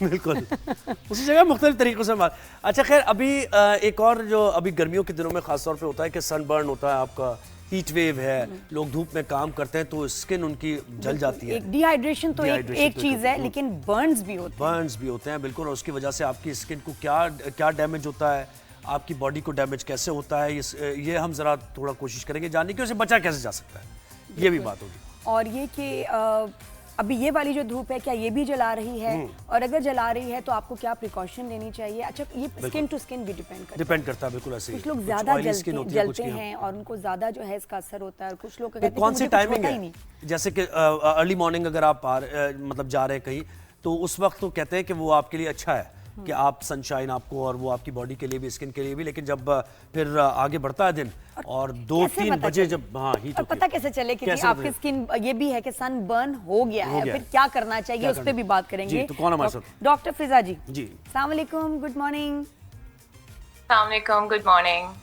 जी डॉक्टर फिजा, बिल्कुल हम स्ट्रेट बात की तरफ आ रहे हैं, क्योंकि ये एंटरटेनमेंट चैनल नहीं और मुझे पता चला है न्यूज़ पे वक्त का मुकाबला सख्त होता है। हाँ। तो बताएं कि जब पता कैसे चले कि सन बर्न हो गया है, और फिर उसकी क्या रेमेडी क्या होगी? सनबर्न के जब इनिशियली ऑब्वियसली स्टार्ट होता है तो आपको रेड पैचेस से नजर आना शुरू हो जाते हैं, आपको इरिटेशन स्टार्ट हो जाती है, आप कुछ भी अप्लाई करते हैं तो आपको फॉरन रिएक्शन हो जाता है। देखिए, मल्टीपल तरीके होते हैं। सबसे इम्पॉर्टेंट जो चीज़ होती है वो फिजिकल प्रोटेक्शन बहुत ज़रूरी है। फिजिकल प्रोटेक्शन में हमारे पास अम्ब्रेलाज आ जाती हैं, कैप्स आ जाते हैं, आजकल बहुत ज़्यादा एडवांसमेंट आ गई हैं, तो आप बहुत चीज़ें यूज़ कर अपने आप को प्रोटेक्ट कर सकते हैं। लेकिन इसके साथ साथ सन ब्लॉक की यूजेज भी बहुत ज़्यादा इम्पॉर्टेंट है। अनफॉर्चुनेटली पहले इस चीज़ की अवेयरनेस नहीं थी, लेकिन जो अब आ चुकी है, चाहे आप यंग हो, मिडिल एज हो, आप ओल्ड एज में, लेकिन प्रोटेक्शन के लिए आपको सन ब्लॉक लाजमी इस्तेमाल करना है। सन ब्लॉक भी डिफरेंट टाइप के आते हैं। Tinted sun block is preferable over any other sun block. जो वाइट कास्ट वाले सन ब्लॉक होते हैं, I would never suggest to my patients, because white cast में आपकी स्किन ज्यादा डैमेज होती है, प्रोटेक्शन से ज्यादा आपको डैमेज होता है। अच्छा, टिंटेड में आप क्या कह रही हैं? टिंटेड वो फाउंडेशन होती है जिसके अंदर कलर वन, यस, जिसके अंदर कलर होता है, बिकॉज उसमें आपकी प्रोटेक्शन आपको कलर से भी मिलती है, और उसकी जो प्रोटेक्शन होती है वो बहुत हाई लेवल की और एक वो जो होती है। ट्रांसपेरेंट और आजकल इनविजिबल टाइप आए हुए हैं, वो क्या है? फिर मिनरल है। अगर आपको सन बर्न से अपने आप को प्रोटेक्ट करना है तो आपको चाहिए, और specially like because sunburn होता है तो आपको पिगमेंटेशन होती है। पिगमेंटेशन से आपको अपने आप को प्रोटेक्ट करने के लिए जिन लोगों का एक्सपोजर ज़्यादा, उनको मैं प्रेफर हमेशा टिंटेड करती हूँ, क्योंकि टिंटेड सन ब्लॉक आपको ज़्यादा प्रोटेक्शन देता है। ज़रूरी नहीं है कि आप इतना उसका फाउंडेशन वाला फील नहीं आता है। लेकिन जो जेल बेस्ड सन ब्लॉक होते हैं वो स्पेशली उन लोगों के लिए होते हैं जो बिल्कुल एटलीस्ट कुछ ना लगाने से बेहतर है। सेकेंडली जिन लोगों के एक्ने होती है, एक्ने वाली स्किन के ऊपर यूजुअली टिंटेड सनब्लॉक। अच्छा मुझे बताएं कि इस कॉम्प्लेक्शन भी इस पे कि जिन लोगों का थोड़ा सा मतलब गोरा रंग ज्यादा होता है, ज्यादा बर्न इजीली करते हैं, इजीली हो जाता है उनकी स्किन ऐसी नहीं, जितना स्किन जितनी स्किन लाइट हो डार्कर साइड पे जाती है, टाइप 3 ऑनवर्ड्स जाती है, हमारे स्किन में ज्यादा मेलानोसाइट्स होते हैं। जितने ज्यादा मेलानोसाइट्स होते हैं उतने ज्यादा बर्न होने के चांसेस होते हैं। मैं तो ज्यादा कहती अदर वे राउंड हम तो समझते थे कि वेस्ट में ज्यादा जो उनका जो होता है सन डैमेज उन पे शो करता है। कि जब स्किन कलर डार्क होता है आपका नेचुरली ब्रिटिश एक्सप्रेशन, ये तो उल्टी बात पता है इसकी ज्यादा नहीं आती है, अपीयरेंस ज्यादा नहीं आती है क्योंकि आप गोरे स्किन पे थोड़ा सा भी निशान पड़ता है लगता ज्यादा है, लेकिन जितने स्किन कलर डार्क होता है उसमें मेलानोसाइट्स जो कि पिगमेंटेशन बनाते हैं जो जाते हैं, हमारे फ्रेकल्स वगैरह चीजें मर जो जाती हैं। इसके साथ मुझे बताएं कि ड्राई वेदर जैसे मुझे बताएं कि मॉइस्चर में क्या सनबर्न तो होता ही है, हीट होती है और फील्स लाइक भी टेम्परेचर ज्यादा हो जाता है, तो जहाँ मॉइस्चर ज्यादा है वहां प्रॉब्लम होती है ये, या फिर ड्राई वेदर जहाँ है वहां ज्यादा सनबर्न होता है? देखिए जहाँ पे ओजोन लेयर ज्यादा डैमेज है, फॉर एग्जाम्पल लोग कनाडा यूएस इस तरफ जाते हैं तो उनको लगता है जैसे हुंजा वाली साइड पे लोग जाते हैं जहाँ पे एल्टीट्यूड वगैरह इन चीजों की वजह से बहुत ज्यादा सनबर्न होता है। लोगों को लगता है नहीं वहाँ तो वेदर अच्छा है, क्लियर स्काईज, क्या जबरदस्त, कितनी प्यारे आसमान है और धूप उधर ज्यादा हिट करती है क्योंकि यहाँ जो पोल्यूशन या बादल जहाँ होते हैं वहाँ प्रोटेक्शन ज्यादा है। मुझे ये लगता है धुआं बचा लेता है थोड़ा सा। बिल्कुल ऐसा लोगों को लगता है कि हम लोग अगर इस तरफ जा रहे हैं, हुंजा के साइड जा रहे हैं या यूएस के साइड कनाडा के साइड जा रहे हैं वहाँ पे, लेकिन ओजोन लेयर ज्यादा डैमेज है, वहाँ पे ज्यादा स्ट्रॉन्ग रेज आती हैं। हमारी फ्रेंड अभी गई नहीं थी नारायण, जल के आई हैं, बड़े मजे से धूप में बैठ गई, जल के आई हैं, नाक भी जल गई। अच्छा बहुत से लोग ये करते हैं पानी का ज्यादा इस्तेमाल करते हैं, मुंह धोते हैं, कहते हैं ठंडे पानी से मुंह धोना चाहिए। रोज वाटर बिल्कुल इम्पोर्टेंट। अगर आपका कंटिन्यूसली एक्सपोजर बहुत ज्यादा आउटडोर है और आपकी ऑब्वियसली आप बहुत ज्यादा इम्प्योरिटीज के एक्सपोजर में भी आते हैं, एट द सेम टाइम आपका हीट, आपकी स्किन बर्न हो रही है तो आपको स्किन की पीएच लेवल को डाउन करना होता है। पीएच लेवल को डाउन करने के लिए अगर आप वॉश करते हैं, लेकिन ये नहीं कि आप दिन में बार बार फेस वॉश किए जा रहे हैं और रीएप्लिकेशन सनब्लॉक की किए जा रहे हैं, वो भी सही नहीं है। अच्छा सन ब्लॉक के अलावा बताएं, अगर सनबर्न हो गया और खासतौर पे बच्चों को होता है, ये कहाँ सुनते हैं बच्चे, स्कूल कॉलेज में खेल रहे हैं, पार्क्स में खेल रहे हैं, गर्मियों की छुट्टियां बाहर खेल रहे हैं, जब हो जाए अब उसको उसमें आप सन ब्लॉक के अलावा बताएं, सन ब्लॉक तो प्रोटेक्शन के लिए, डैमेज के लिए, सनबर्न के लिए क्या करेंगे, कौन सी पिगमेंटेशन एक ऐसी चीज है बच्चों में usually I would not prefer giving them any strong agent, because जब स्ट्रॉन्ग एजेंट आप देते हो तो वो भी सेफ नहीं होते, लेकिन बेसिक चीज जो है ना मॉइस्चराइज करके सन ब्लॉक यूज करें, फिजिकल क्या डॉक्टर फिजा मैं आपसे पूछ रही हूँ सनबर्न के बाद क्या ऑइंटमेंट, क्रीम, रेमेडी क्या होगी? रेमेडी क्या है? मैं आपको नहीं या रेमेडी उसकी नहीं हो सकती खासतौर पे बच्चों के अंदर, बिकॉज अगर आप इस्तेमाल करेंगे कोई स्ट्रॉन्ग एजेंट जैसे हम एजेलिक एसिड, रेटिनॉल, ये सब चीजें जब पेशेंट को देते हैं, इसके अलावा दूसरे एजेंट्स भी आते हैं, लेकिन वो दूसरे एजेंट्स बच्चों की एज के लिए एप्रोप्रिएट नहीं है, वो यूज नहीं कर सकते। वो एक आप once you cross your 18 or 20 years old, then you can start using. और अगर ये सनबर्न हो भी जाए तो ज्यादा प्रोडक्ट्स इस्तेमाल ना करें, वो खुद भी बाय द टाइम मतलब ठीक भी हो सकता है, सनबर्न कंट्रोल हो सकता है यंग एज के अंदर, बट विटामिन सी आप यूज कर सकते हैं which is completely safe, but stronger agent I would not prefer. बहुत शुक्रिया। विटामिन सी भी स्ट्रॉन्ग है आपकी, अगर स्किन बर्न पे विटामिन सी डॉक्टर फिजा क्यों यूज करेंगे? वो तो और उसको बर्न करेगी anyway.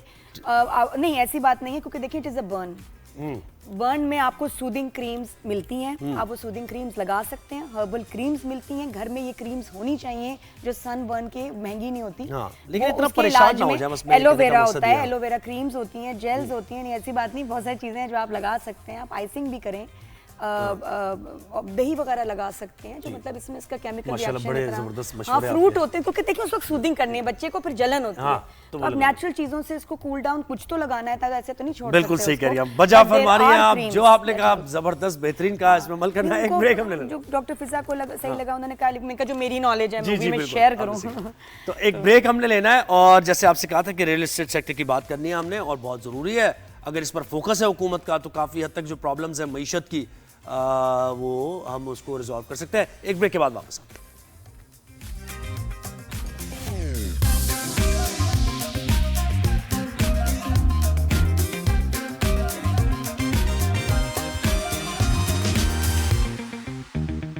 Ji welcome back Welcome after back. The break. और मेरे अब्बा एक बहुत बात सही कहते हैं कि बेटा जब भी हम कोई ज़मीन लेने जाते हैं तो तब मार्केट में महंगाई होती है, हाँ। तेज़ी होती है। जब भी हम कोई चीज़ बेच रहे होते हैं तब ये होता है कि मार्केट कोई भी चीज गाड़ी वगैरह सब पे यही पता अप्लाई नहीं करता क्या है। है। आप बेचने जा रहे हैं, मार्केट डाउन है, कोई खरीद नहीं रहा, और अब जब आप खरीदने जा रहे हो बहुत तेज है भाई मार्केट, ये गाड़ी तो मिल ही नहीं रही। बिल्कुल, मार्केट स्लो है तब पैसे ही नहीं होते, जब हाँ। पैसे आते तो मार्केट तेज हो जाती है। तो मतलब ये और मेरे और एक और केस में कि जब मैंने कभी कुछ थोड़ा बहुत ये किया तो इतना टैक्स था, इतना टैक्स वो आपसे लेना था ना। और ये अब टैक्स वो खत्म अब कर दिया। खत्म। This is not fair. अच्छा, हम रियल एस्टेट सेक्टर की हम बात करें। पिछले साल जिन्होंने टैक्स दिया वापस करो भाई, मैं नहीं खेलती। अच्छा, तो हम रियल एस्टेट सेक्टर की बात कर रहे हैं और हुकूमत की तरफ से ये कहा गया कि ग्रोथ 4.2% का टारगेट दिया गया है।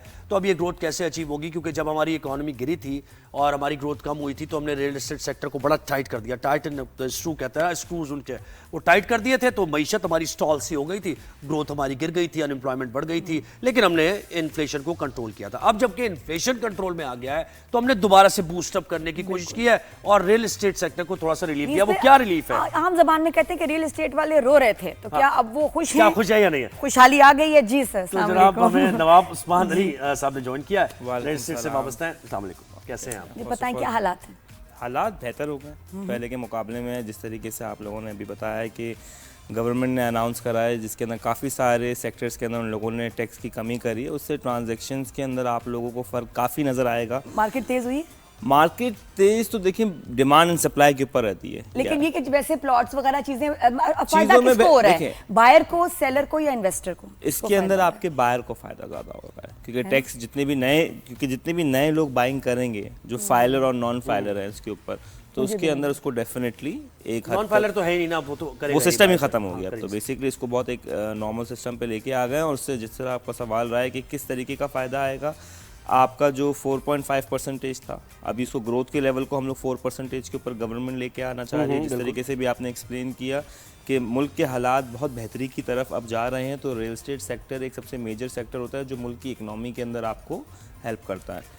लेकिन इसमें एक और चीज़ है ना कि इंटरेस्ट रेट हमारा उस लेवल पे आ गया है कि लोग क्योंकि देखें ना, कंस्ट्रक्शन जब होती है तो आम आदमी तो लोन लेके ही कंस्ट्रक्शन कराता है, क्योंकि प्लॉट ले चुका होता है वो। तो ये इंटरेस्ट जहाँ 12% में आ गया मेरे ख्याल से, ऑन एन एवरेज 12-11 पे। तो 12 पे आप समझ रहे हैं लोगों की जेब में इतना पैसा है, वो अपना इंटरेस्ट पे कर सकते हैं, ले सकते हैं लोन। लेकिन लोगों की जेब में पैसा नहीं होता तो बाहर इतने सारे जो मुल्क अब इस टाइम पे जो तेज कंस्ट्रक्ट कर रहे हैं, वो ज़्यादातर पाकिस्तानियों का उसमें बहुत ज़्यादा इन्वॉल्वमेंट है पैसे का। पाकिस्तानियों को बहुत ज़्यादा पैसा लगाना है। खास तबका नहीं है, 10% होगा, वो 5% होगा तबका पाकिस्तान का। देखिए, बाकी तो मैं कह रहा हूँ कि जितने भी आपके इंटरनेशनल इन्वेस्टर्स जो इस टाइम पे मार्केट से बाहर निकल गए, हर एक इन्वेस्टर का पोर्टफोलियो 1 बिलियन दिरहम प्लस का है, जिन लोगों ने माल बेच चुके हैं। I am talking about normal आपके मेमन कम्युनिटी के नॉर्मल हैदराबाद में लोग बैठे हुए होंगे, बट बाहर उन लोगों ने 1 बिलियन दिरहम तक की अपना सेल इस टाइम पे 2020 से 2025 तक कर चुके हैं। सो जब आप एक बिजनेस पोर्टफोलियो देखते हैं 1 बिलियन दिरहम तक का, तो उस तरीके के आपके पास 25-50 इन्वेस्टर्स भी अगर बाहर की मार्केट के अंदर जाके बैठ के काम करना शुरू कर दें तो डेफिनेटली डैमेज होता है। लगता है कि अब ये लोग पाकिस्तान की तरफ रिवर्ट करेंगे? देखें, अभी भी बहुत सारी चीज़ें हैं, क्योंकि एक हमें मेजर सिस्टम समझना पड़ेगा कि एज एन इंडिविजुअल बायर आप जब पाकिस्तान में जाके प्रॉपर्टी खरीदते हैं और बाहर जाके प्रॉपर्टी खरीदते हैं, उसका फ़र्क क्या होता है? सबसे इंपॉर्टेंट चीज़ क्या है कि इस टाइम पे यूएई के अंदर हर चीज़ डिजिटलाइज है, आपको कोई कहीं फिजिकल जाने की जरूरत नहीं है। Even everything is recorded, everything is online basically. Online आप बैठे बैठे कहीं भी खरीदने प्रॉपर्टी। इस टाइम पे मैं आपके साथ यहाँ पे बैठा हूँ, मुझे अपनी प्रॉपर्टी का एक ट्रांसफ़र करना था, मैं लिटरली पार्किंग लॉट से अपना वो एग्रीमेंट एक्सेप्ट किया और करके मैं आपके सामने बैठा हूँ, और वहीं टैक्स कट गया और सब वहीं सारी चीजें वहाँ पे हो गई। So everything is online, I don't have to. यहाँ तो बिल्कुल ही डिफरेंट सिस्टम है, यहाँ तो कार्टलाइजेशन है। पहले फिर भी जाना पड़ता था ट्रांसफर के लिए, तो जाना पड़ता था, वो भी खत्म। अब हर चीज पावर ऑफ अटर्नी के अंदर आप आराम से नहीं। लेकिन मैं एक बात, यहाँ बड़ा इंपॉर्टेंट सवाल है, एंड यूजर जो आप कह रहे हैं ना, जो जेन्युइन बायर है, वो कैसे, उसको कैसे रिलीफ मिलेगा? कार्टलाइजेशन है, देखिए इन्वेस्टर्स ने सारी चीजें उठा ली, अभी रिलीफ मिल गया ना, दे दिया। इन्वेस्टर क्या करेगा? वो 2-4 इन्वेस्टर्स मिलेंगे, और इवन एक भी अगर उसके पास पैसा है, प्लॉट्स उठा लिए फर्ज करें गुलशन में, और फिर वो अपनी मर्जी की कीमत में एंड यूजर को भेजेगा। हमारे पास इस टाइम पे जो सबसे इंपॉर्टेंट चीज़ें, बहुत सारी पॉलिसीज़ हैं जो कि होना बहुत मैंडेटरी है, जो कि नहीं है। मिसाल के तौर के ऊपर demand and supply community government एक मिल के बैठ के बनाए, जितनी भी हमारे पास KDA आ गई, MDA आ गई, ये सब अलग अलग इदारे हैं, तो आपको हर अलग अलग एरियाज़ के अंदर जाके इन सबसे पहले NOC लेनी होती है। उस बहुत एक लंबा प्रोसीजर है, उसके लिए अगर हम सबको एक मोबाइल पे ईजी ऐप पे लेके आ जाएँ और ट्रांजैक्शन को ओपन कर दें। देखिए, मार्केट के अंदर बंदा डरता क्यों है इस टाइम पे आप जिना एवेन्यू पे चले जाएं, जो कि अपकमिंग फ्यूचर आ रहा है कराची का। इस टाइम पे आप और भी प्रोजेक्ट्स देख लें, जो कि प्रोजेक्ट्स की तादाद बहुत अच्छी है और सेलेबल वैल्यू हो रही है, लेकिन टारगेट ऑडियंस आपकी डिफरेंट है ना। एक हमारी सरजानी की ऑडियंस टारगेट है, जहाँ पे आपको 15-20 लाख रुपए की दुकान मिल रही है, जो कि ब्रांड न्यू पेमेंट प्लान के साथ 20,000 रुपए पर मंथ पे मिल रही है। सोचें, जो कि दुनिया में कहीं नहीं मिल सकती। कहीं नहीं मिल सकती यहाँ पे। क्योंकि जितने पे बाहर माल बिकता है, जो कंस्ट्रक्शन ऑफ कॉस्ट बाहर की तारीख पे आ रही है हाई, एक एवरेज अगर मैं आपको बताऊँ तो यहाँ पे बनता है माल 5,000 रुपए पर स्क्वायर फीट कंस्ट्रक्शन कॉस्ट के ऊपर पाकिस्तान के अंदर। एवरेज आप बंगला बना ले, बिल्डिंग बना ले, बाहर आपकी कंस्ट्रक्शन कॉस्ट ही तकरीबन 300 दिरहम 400 दिरहम पर स्क्वायर फीट रेट है। तो प्राइस में ही फर्क है कि जितने में हम यहाँ पे माल बना रहे हैं उससे कम में हम वहाँ पे बना रहे हैं। अच्छा, आपको क्या लगता है कि इन्वेस्टमेंट के लिए कि जमीन की तरफ जाएं या आप फ्लैट खरीदें, घर खरीदें? आपको देखिए, इस टाइम पे अपॉर्चुनिटीज तो मार्केट के अंदर बहुत आई हुई हैं। बहुत सारे ट्रस्टेबल डेवलपर्स हैं। हमारी जो लास्ट मीटिंग बैठ के पूरी बोर्ड के साथ हुई थी, जिसके अंदर सिंध गवर्नमेंट की भी काफ़ी सारे कुछ ऑफिशियल लोग इन्वॉल्व थे, हम लोगों ने उनको ये एक मेजर एडवाइस दी कि जिस तरीके से एक इन्वेस्टर को हम कैसे प्रोटेक्ट करें, एक एंड यूज़र को हम कैसे प्रोटेक्ट करें। यहाँ पे एक बंदे के पास ज़मीन, एक बंदा खरीदता है डेवलपर, उसके ऊपर 100 केसेस होते हैं, वो अपने ताल्लुकात से केसेस फैलाने वक्त हटा लेता है, बिल्डिंग खड़ी हो जाती है, कल को कोई भी कोर्ट आके उसके ऊपर लीज नहीं होती। आप देखें, आधी जमीन लीज है, आधी नहीं है, उसने सारी बेच दी। कितने यहाँ मैं उसके बाद वो ह्यूमन राइट्स का इशू बन गया। स्ट्रक्चर्स आप देखो, कराची में इतने बड़े-बड़े एरियाज में खंडर बनी हुई है, बिल्डिंग सालों से खड़ी है और वही है, ना गिर रही है ना कंप्लीट हो रही। मुल्क का एक निज़ाम होता है गवर्नमेंट, सिंध गवर्नमेंट, जिसके अंदर की बहुत ज्यादा इन्वॉल्वमेंट और होनी चाहिए, जिससे ये लोग रेवेन्यू कमाएंगे। इससे सिर्फ यही नहीं है कि शहरी कमाएगा, इससे सिर्फ गवर्नमेंट का जो मल्टीपल डॉक्यूमेंटेड करें, मैं कहता हूँ हर चीज अगर ऑनलाइन हो जाती है। मैं आपको बहुत सिंपल सा एक तरीका, बाहर क्या होता है, आपका हर एक प्रोजेक्ट का, यानी कि अगर एक इलाके में 500 प्रोजेक्ट हैं तो हर एक प्रोजेक्ट का एक अपना अकाउंट होगा, जो कि गवर्नमेंट उसको हैंडल करती है दुबई में। अब इस फॉर्मेट को आप समझेगा, ये फॉर्मेट समझना बड़ा जरूरी है। आपने कोई प्रॉपर्टी खरीदनी है तो आप वो पैसे गवर्नमेंट उसको नहीं दे रहे हो, डेवलपर को नहीं दे रहे हो। सपोज यहाँ पे XYZ डेवलपर है, उसने गुलशन में प्रोजेक्ट लॉन्च किया, आप वो पैसे उस गवर्नमेंट अकाउंट में डाल रहे हो, जिससे वो डेवलपर से जा रहा है। डेवलपर ने अगर फर्स्ट फ्लोर खड़ा कर दिया तो वो कॉन्ट्रैक्टर के पास जाता है कि जाके अपनी दूसरी पेमेंट खुद अकाउंट से निकालो। सही। कॉन्ट्रैक्टर वो पेमेंट तब निकाल सकता है जब उसने फर्स्ट फ्लोर बना के वो रिसीप उस अकाउंट में अटैच कर दी, तो वो टाइमली डिलीवर भी होगा प्रोजेक्ट। और बायर देखो सिक्योर हो गया, बायर को पता है कि अगर ये कोई डिफॉल्ट किया, कुछ मेरी कीमत, मेरी इन्वेस्टमेंट मुझे वापस मिल जाएगी। अच्छा, मुझे प्राइस कंट्रोल का भी मैं सवाल आपसे करना चाह रहा था कि ये क्यों नहीं होती? हर जगह हम देखते हैं प्राइस कंट्रोल मैकेनिज्म, ग्रोसरी पे, इस पे उस पे होता है, यहाँ क्यों नहीं है? अपनी मर्जी का, एक चीज की वैल्यू 5 करोड़ है, उसकी मर्जी है जी मैं 8 करोड़ में बेच रहा हूँ, डील भी हो जाती है। देखिए, होता यह है कि आपका प्राइस कंट्रोल है ही नहीं ना।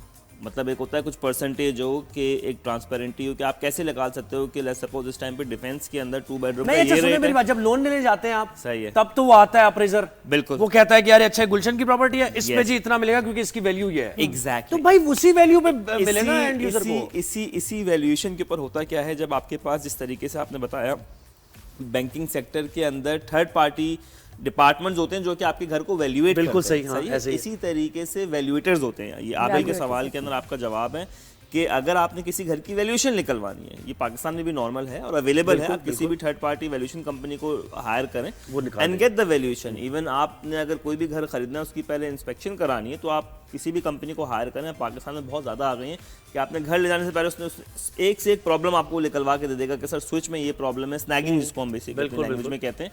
तो you have that option at the moment कि आप जाके पाकिस्तान के अंदर एक घर की वैल्यूएशन निकलवा सकते हैं, लेकिन आप उस घर की वैल्यू करेक्ट है कि नहीं है, इस चीज को कैसे गवर्नमेंट का कोई इदारा उसको मॉनिटर करे ना, कि गवर्नमेंट उसको होना ये चाहिए कि इस टाइम पे सारी ट्रांजैक्शन को ऑनलाइन कर देना चाहिए मेरे हिसाब से। अगर मेरा 14 साल का कोई एक्सपीरियंस कहता है कि उस्मान आप मार्केट के अंदर अपने एक्सपीरियंस से क्या बेहतरी ला सकते हैं, वो बहुत 2 सिंपल चीज़ें हैं जो अगर गवर्नमेंट इसको अलायंस करे, क्योंकि गवर्नमेंट ही कर सकती है। सारे सेक्टर्स को लेके एक जगह बैठे, जितनी भी ट्रांजेक्शन हो रही हैं उसका डेटा वो अपलोड करें सिस्टम के अंदर, एप्लीकेशंस के अंदर। जब उस सिस्टम पर डेटा अपलोड होगा तो आपको पता होगा कि लेट्स सपोज आप एक बिल्डिंग में रह रहे हैं, उस बिल्डिंग के अंदर 100 यूनिट हैं, उस 100 यूनिट के ऊपर जब आप सेलेक्ट करते हैं कि आपका यूनिट नंबर 602 बिक गया, तो उसकी ट्रांजैक्शन ऑनलाइन आ जाए। अच्छा एक और चीज ये बताएं कि अब जो नॉन फाइलर है जी, वो तो सिस्टम ही क्लोज अब हो वो गया। पहले तो होता था कि उसके ऊपर टैक्स ज्यादा लगेगा नहीं, बस नहीं, अब वो अब system ये ही कि वो close कर दिया। परचेज ही नहीं कर सकेगा और मैं ख्याल शायद सेल भी नहीं कर देखिए, सकेगा, दुनिया उससे में मार्केट कहीं- में क्या देखिए, फर्क पड़ेगा? दुनिया में नॉन फाइलर का तो कोई कॉन्सेप्ट ही नहीं है ना कि फाइलर हो और नॉन फाइलर हो। तो हमने पहली बार पाकिस्तान के अंदर देखा कि ये भी एक नई चीज निकली जा सकती है। तो इससे non- हमारी मार्केट को रियल एस्टेट को लेकिन क्या फर्क अनफॉर्चुनेट पड़ेगा? बात पता है क्या नादिया, सारे ही नॉन फाइलर हैं, आपको पता है 50% से लेकिन- ज्यादा तो नॉन फाइलर ही लेकिन चल अब रहा तो वो है। ले नहीं सकेंगे तो इवन ज्यादा टैक्स पे करके तो मार्केट को क्या नुकसान होगा? मार्केट को बहुत नुकसान ऑलरेडी है। आपकी बाइंग पावर किधर है? आप देखें दुनिया में कोई भी चीज़ के लिए सबसे इंपॉर्टेंट जो सेक्टर है वो है आपका सेल।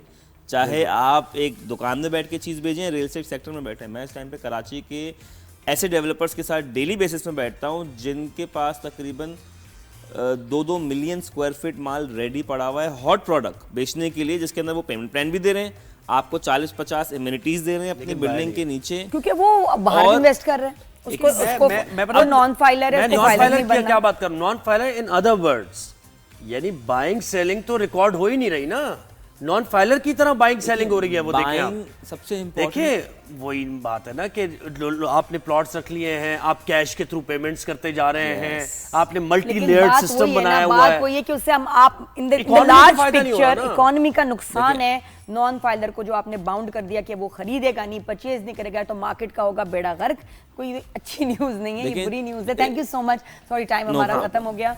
बहुत शुक्रिया ज़ुहैब, और ये आप लोग कंटिन्यू कर सकते हैं बातें रियल जी, जी। एस्टेट की। तो आपसे कल मुलाकात होगी, अपना बहुत ख्याल रखिएगा और हर खबर पे नजर रखिएगा, खासतौर पे 365 की न्यूज जो कि बड़ी ऑथेंटिक होती है। नादिया और ज़ुहैब को दीजिए उसको इजाजत। तो अल्लाह खास तौर हाफिज़। पे एंड राइज एंड शाइन देखते रहें। खुदा हाफिज, गुड मॉर्निंग।